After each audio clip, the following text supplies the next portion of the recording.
Another big subject this month was the subject of US dollars.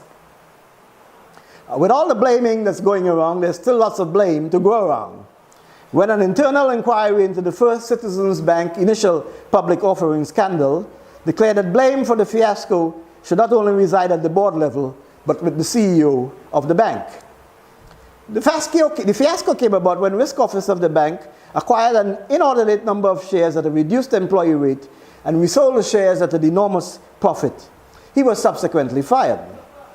The central bank recently changed the manner in which US dollars are distributed in the local economy, offering US dollars to 12 authorized brokers on auction.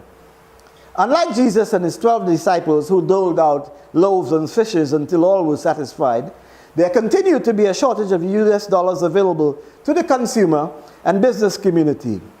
The new 12 disciples of the central bank are AIC Finance, Answer Commercial Bank Limited, Bank of Baroda Trinidad and Tobago Limited, Citibank Trinidad Limited, CIBC First Caribbean International Bank Limited, Development Finance Limited, First Citizens Bank Limited, General Finance Corporation Limited, Intercommercial Bank Limited, RBC Royal Bank Trinidad and Tobago Limited, Republic Bank Limited, and Scotiabank Trinidad and Tobago Limited.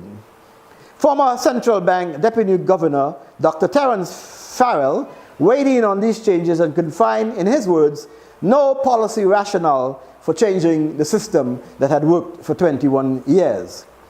As it turns out, PNM leader Dr. Keith Rowley revealed on the political platform that the government tried in 2011 to fire the board of the central bank, but the president refused.